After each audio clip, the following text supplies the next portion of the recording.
(2026년 3월 30일) 이정훈입니다.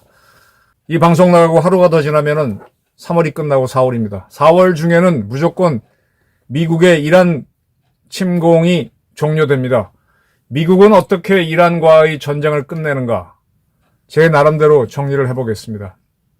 작년 6월 이스라엘이 12일간 전쟁으로 이란을 초토화할 때 미국은 25분 전쟁으로 이란의 핵시설을 파괴했죠. 그 지하에 묻혀있는 파괴된 핵 물질을 탈취하고 전쟁을 끝낼 거라고 봅니다. 그리고 GCC 6개국은 이스라엘과 수교를 하도록 한 다음에 아라비아 반도에 있는 후티 반군을 섬멸한다. 그런 쪽으로 아마 국제정치가 틀이 짜여질 겁니다. 그러한 섬멸전은, 후티 섬멸은 중동판 나토의 결성으로 이어지지 않겠나 이렇게 봅니다.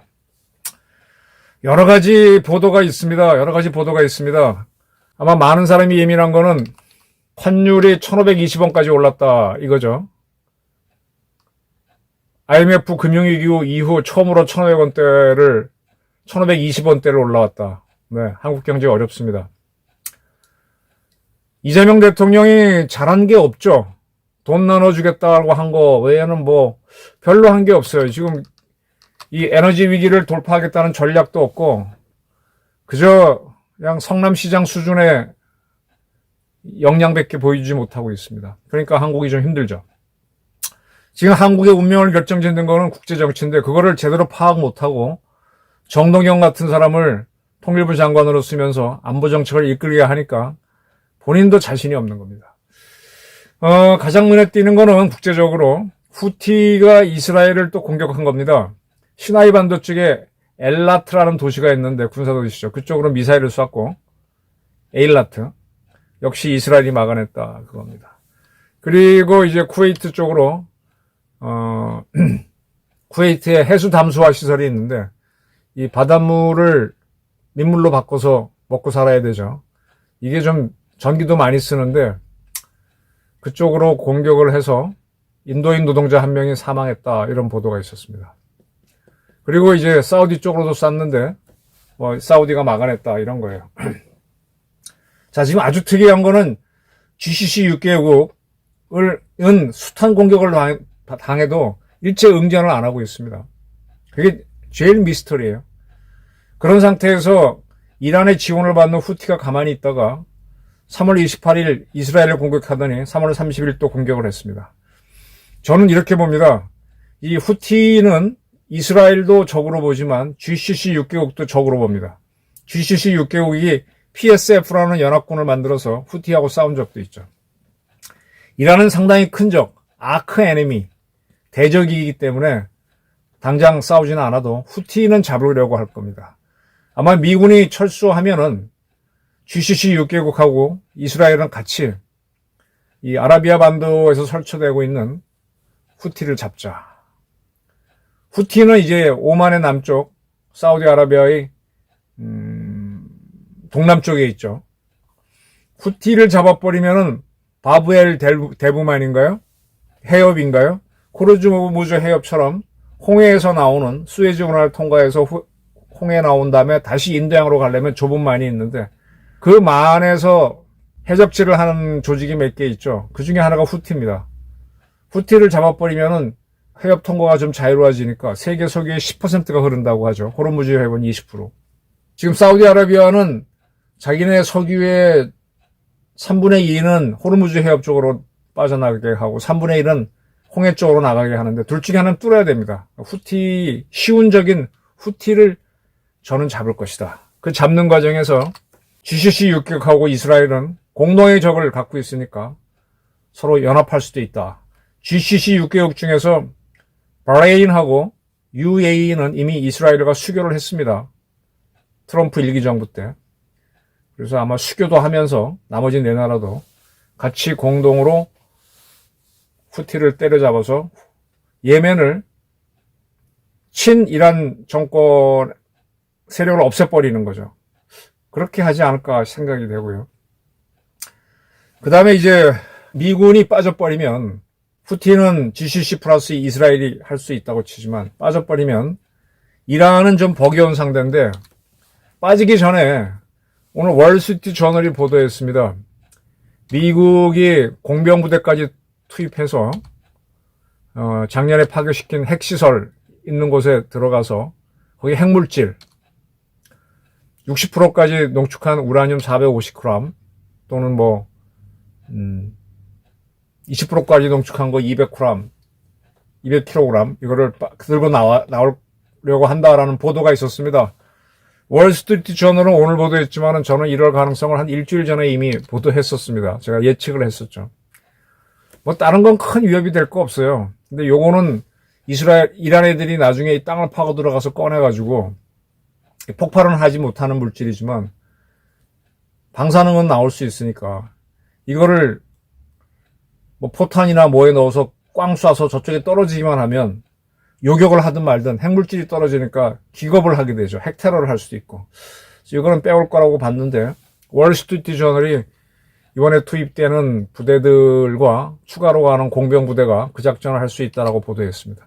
저는 이번에 가고 있는 공수사단하고 해병 원정군이 이 작전을 하는데 동원될 수 있다라고 봅니다. 그리고 미국은 빠져버리는 거죠.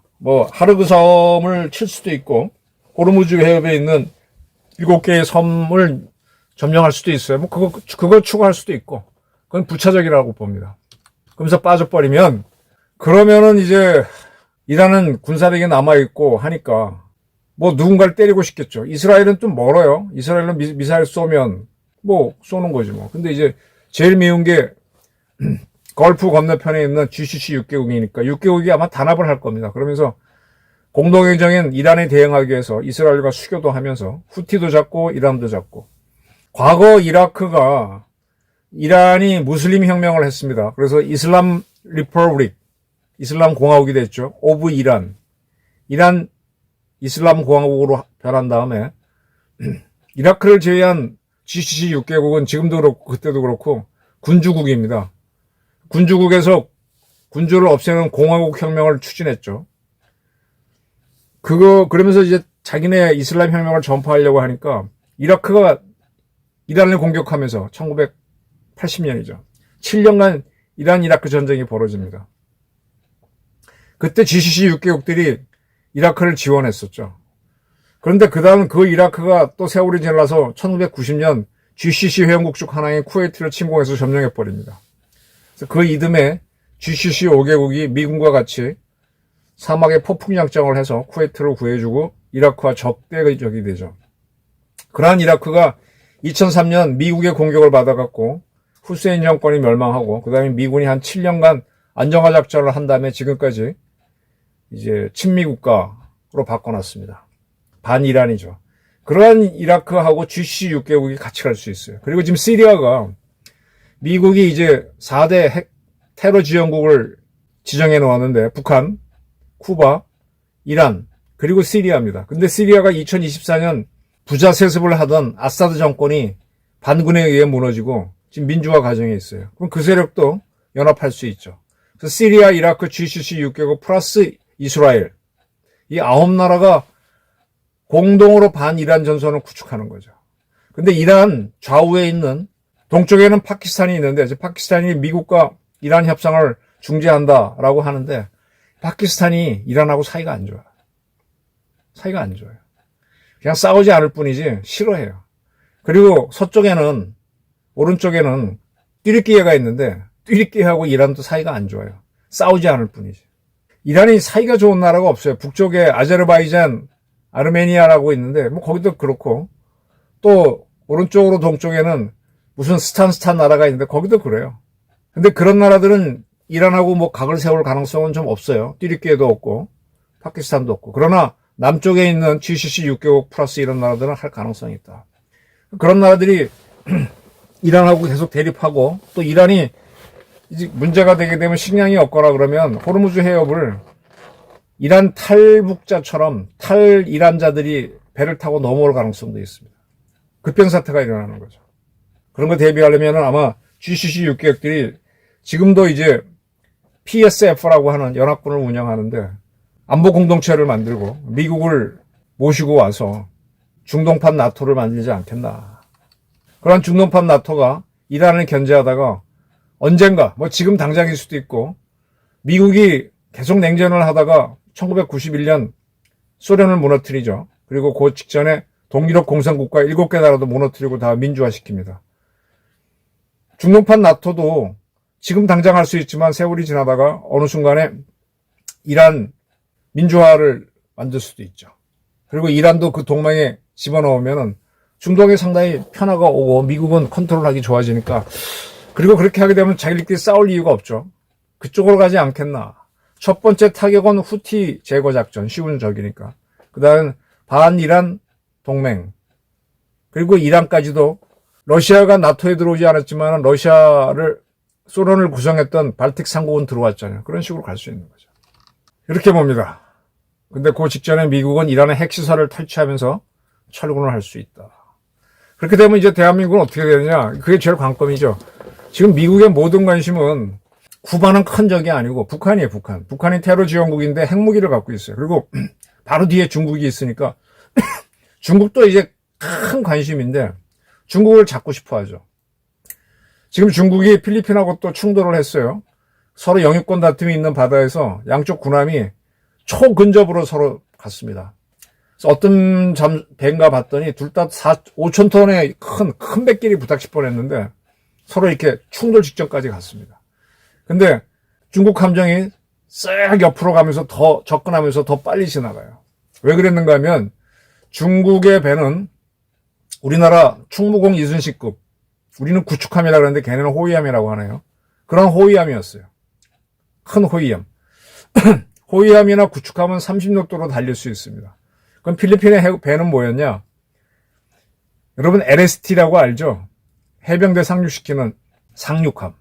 상륙함은 20돛도밖에 못 달립니다. 느립니다. 그리고 무장도 약해요. 사람과 장비를 수송하는 배이기 때문에. 크기는 비슷해도 속도가 느리니까 중국 함정이 우월한 속도로 슉 위협줄 주고 이제 빠져나가는 사진이 공개됐는데, 계속 중국이 그런 식으로 남중국해에서 자기네 영향력 확대를 하고 있으니까 민국이 이걸 견제할 겁니다. 그가 견제하지 않으면 패권 유지가 안 되니까. 그래서 중국을 잡으려면은 먼저 북한을 꺾는 게 좋죠. 뭐 북한의 핵을 군사적으로 파괴하고 어느 시기에 갖고 나오고, 그 다음에 북한의 공군하고 해군, 그 다음에 지상군 미사일 부대도 박살내고 김정은이도 죽이고, 그렇게 갈 수도 있고, 아니면 북한 내에서 인민들이 김일성대 학 친구들하고 김책공대 친구들이 어깨동무하면서 파쇼 타도 독재 타도 김정은 세습 독재 타도 하면서 들고 일어나서 민주화 혁명하면 제일 좋고, 그거를 대한민국 이재명 정권이 적극적으로 네타냐후처럼 해갖고 막 공작전하고 하면 좋은데 지금 반대로 가고 있죠. 그게 문제긴 하지만 뭐 이재명 정권이 천년만년 갈 것도 아니고 지금 하는 거 보니까 핫바리밖에 아니잖아요. 정치 못하잖아요. 그럼 뭐 임기 못 채우고 내보내고 다시 바꿀 수도 있는 거니까. 그러면 할 수가 있는 여지가 있죠. 그래서 그런 걸 하려면은 이란에서는 아마 핵 물질을 빼내고 물러나지 않겠나. 그렇고 이제 이란은 GCC 6개국 중심으로 대응하게 하고 이제 본격적인 대응인 쿠바를 거쳐서, 아니면 쿠바는 좀 뒀다 해도, 쿠바는 지금 뭐 전기가 없다고 난리죠. 미국이 석유 봉쇄를 하다 보니까. 뭐 거기도 하면서 이제 중국하고 북한을 다루는 쪽으로 가야 될 겁니다. 그 전에 대한민국 이재명 정권하고 여기 숨어있는 주사파, 지금 정청래를 비롯해 민주당에 시뻘건 사람들이 많죠. 운동권. 빨갱이 공산당은 아닌데 사실 같이 가는 친구들. 제일 위험하죠. 참 김영삼 씨가 90년대 젊은 피리를 수혈하겠다고 해서 운동권 사람들을 받아들였어요. 공천을 해주고 또 DJ도 받아들였습니다. 그때 들어온 게 뭐 추미애 이런, 그 다음에 뭐 홍준표 이런 사람들이죠. 그 다음에 운동권이 굉장히 많이 들어왔어요. 이 운동권 친구들이 뭐 저희랑 같이 대학 다니는 친구들이 저처럼 뭐 신문사를 가거나 대기업에 가거나 어디 선생님이 되거나 공무원이 되면 지금 저도 살면서 참 괴로웠어요. 아이, 뭘 한다 그러면 일을 하면 잘 못한다고 야단 맞고, 내 생각은 이런데 저 위에 사람 생각은 저래서 막 욕하고 그랬는데, 그런 과정을 겪으면서 저도 이렇게 발전했습니다. 아, 내 시각이 틀렸구나. 또 해외도 가보고 뭐도 하면서 나는 이러한 국가관을 가졌는데 이게 아니구나 이렇게 하면서 변모를 해왔는데 운동권 친구들은 대학생 때는 저보다 앞선 생각을 많이 했어요. 국제정치도 많이 보고. 근데 저처럼 이렇게 30몇 년간 깎이는 과정이 없고 그대로 갖고 있다가 그대로 정치권 들어와가지고 선전선동 능력은 탁월하니까 국회의원이 됐습니다. 그리고 대한민국이 아주 상위 클래스로 바로 들어가 버렸어요. 우리 같은 사람들은 30년 동안 갈고 닦아서 한두 놈 가고 나머지는 다 죽어버리는데. 그리고 지금 이재명이라고 하는 아바타를 앞세워서 권력을 쥐고 나니까 자기네 생각대로 하는 거예요. 자기들도 알아. 이게 좀 학생 때 생각이라서 나이브하고 문제가 있다는 걸 아는데 지금 바꾸면 자기네들이 무너지니까 그냥 갑니다. 그리고 그게 옳다고 우기면서 가는 거예요. 그래서 이재명을 통해서 4.3 사건은 국가폭력이라는 저런 위험한 발언을 하면서 가는 겁니다. 그러니까 저기서 저걸 속아내는 대한민국은 지금 김창룡이 필요하고 저런 색들을 밀어내는 전두환 같은 사람이 꼭 필요해요. 이제 그런 과정을 겪으면서 우리도 정리를 하고 바로 이제 GCC 국가들도 이란의 지원을 받아갖고 반체제 세력이 설쳤는데 그거를 계속 잡는 과정에서 나왔던 가장 유명한 반체제 인물이 사우디 입장에서 그게 오사마 빈 라덴입니다. 그는 왕족이라고 그러죠. 그래서 사우디 탄원을 못 견뎌서 도망쳐서 아프간에 가가지고 거기서 9.11 테러를 기획하는 거죠. 지금 대한민국도 오사마 빈 라덴 같은 세력이 많아요, 정치권에. 그 자들을 속아내야 될 겁니다. 지금 이란과의 전쟁 때문에 GCC 6개국들이 오히려 정리를 빨리 하는 것 같아요. 지금 우리가 문제입니다. 우리는 GCC 6개국이 미국의 이란 침공을 보면서 어떻게 변하는지를 보면서 우리도 살 길을 찾아가야 된다. 국회에 숨어 있는 그리고 고시를 통해서 법원에 들어가 있는 저 유사 공산 세력을 쫓아내야 된다. 저는 그렇게 봅니다. 감사합니다.